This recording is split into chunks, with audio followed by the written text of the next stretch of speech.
आज हम लोग फ्रेंच रेवोल्यूशन यानी फ्रांसीसी क्रांति के बारे में जानने की कोशिश करेंगे, जिसे तमाम क्रांति की माँ भी कहा जाता है।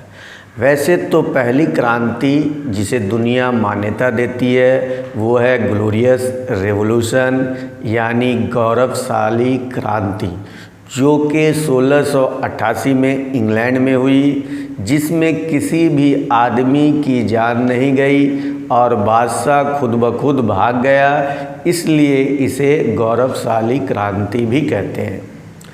ये उस वक्त की घटना है जब फ्रांस और इंग्लैंड आपस में एक दूसरे के खून के प्यासे रहते थे। उस वक्त ही 1774 में लुई 19 साल की उम्र में राजा बन जाता है और ठीक उसी समय इंग्लैंड का राज अमेरिका पर कायम रहता है, जहां अंग्रेज़ों की 13 कॉलोनियाँ भी होती है। फ्रांस के राजा लुई 16 को ये बात अच्छी नहीं लगती है और इंग्लैंड को अमेरिका से बेदखल करने के लिए फ्रांस अमेरिका का साथ देता है, जिसे अमेरिकन वार ऑफ इंडिपेंडेंस यानी अमेरिका की आज़ादी भी कहते हैं, जो कि 1776 में होती है। दोस्तों, आज़ादी तो अमेरिका को मिलती है, लेकिन इस जंग में फ्रांस के इतने ज़्यादा पैसे खर्च हो जाते हैं कि वहाँ भुखमरी का आलम छा जाता है। इसी परेशानी में लुई 16 को एक ख्याल आता है जो कि टैक्स का होता है, और 1788 में तकरीबन 175 साल बाद लुई 16 पैलेस ऑफ वर्साइल में एक मीटिंग रखते हैं। इसमें फर्स्ट स्टेट के 300 और सेकेंड स्टेट के 300 और कॉमन मैन के 600 मेंबर होते हैं। इससे पहले कि हम आगे बढ़े, इन तीनों स्टेट्स के बारे में जान लेते हैं। दोस्तों, फर्स्ट स्टेट में क्लर्जी यानी चर्च में काम करने वाले, और उनका काम ये होता था कि लोगों को ये समझाना कि बादशाह भगवान का रूप होता है और उनके खिलाफ जाना एक किस्म का गुनाह होता है। और सेकेंड स्टेट में महल में काम करने वाले, बादशाह के रहने वाले, साथ रहने वाले लोग होते थे, जिन्हें नोबल या नोबिलिटी कहा जाता था। और थर्ड स्टेट में आम जनता यानी कॉमन मैन, जिसमें डॉक्टर, टीचर, अन्य सभी वर्ग के लोग आते थे। बादशाह ने उस मीटिंग में ये कहा कि फर्स्ट स्टेट के 300 मेंबर को एक वोट देने का अधिकार होगा, मतलब 300 आदमी मिला करके एक वोट, सेकेंड स्टेट के 300 आदमी मिला करके एक वोट, और 600 मेंबर वाले कॉमन मैन को भी 600 आदमी मिला करके एक वोट का ही अधिकार होगा। इस तरह फर्स्ट स्टेट और सेकेंड स्टेट के वोट को अगर मिला दिया जाता तो वो 2 वोट बन जाते, और 600 वाले को एक मान करके उनकी नहीं सुनी जाती और टैक्स पर भी उन्हीं पर लागू कर दिया जाता था। इस वक्त हुआ यूं कि फ्रांस की जनता उस वक्त के मशहूर 3 फिलासफर लॉक, मॉन्टेस्क्यू और रूसो की बातों से प्रभावित थे। उनकी किताबों और पेपर को उस वक्त के सैलून यानी आज के दौर के क्लब, लाइब्रेरी वगैरह में भीड़ लगा करके सुनते थे, और उनको ये बात समझ में आने लगी कि मेरे भी 2 हाथ हैं, बादशाह के भी 2 हाथ हैं, मेरे भी 2 आँखें हैं, बादशाह की भी 2 आँखें, तो बादशाह फिर हमसे अलग कैसे हो सकता है? दुनिया में सभी बराबर है। कॉमन मैन के 600 मेंबर ने कहा कि नहीं भाई, अलग अलग हमें वोट देने का अधिकार दिया जाए, यानी 600 मेंबर को एक एक करके 600 माना जाए तो ये 600 हो जाएंगे, वो 300 होंगे। और इस तरह से बादशाह चूँकि चालाक था, उसको सब बात समझ में आने लगी कि कॉमन मैन के सामने हमारी बात चलने वाली अब नहीं है। तो दूसरे ही दिन बादशाह ने पैलेस ऑफ वर्साइल को बंद कर दिया, यानी लॉक कर दिया कि मीटिंग अभी नहीं होगी।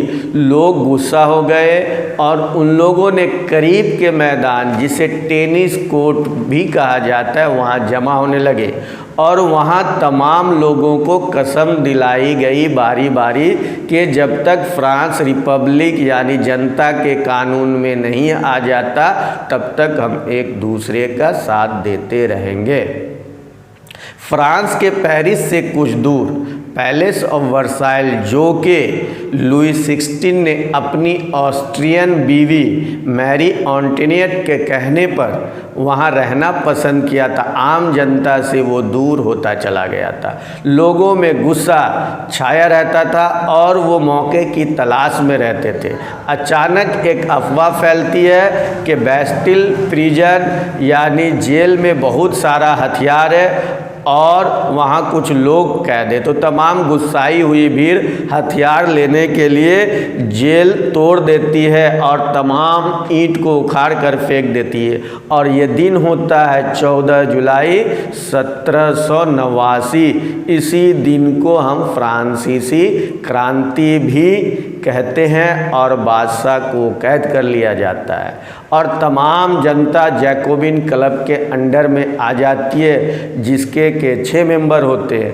लोगों में अराजकता फैल जाती है। इस क्लब का जो हेड होता है वो मैक्सिमिलियन रॉबेस्पियर होता है। इस वक्त का दौर यानी सितंबर 1793 से सितंबर 1796 के दौर को रेन ऑफ टेरर यानी खौफ का दौर भी कहा जाता। उस वक्त एक गिलोटिन ईजाद हुई थी।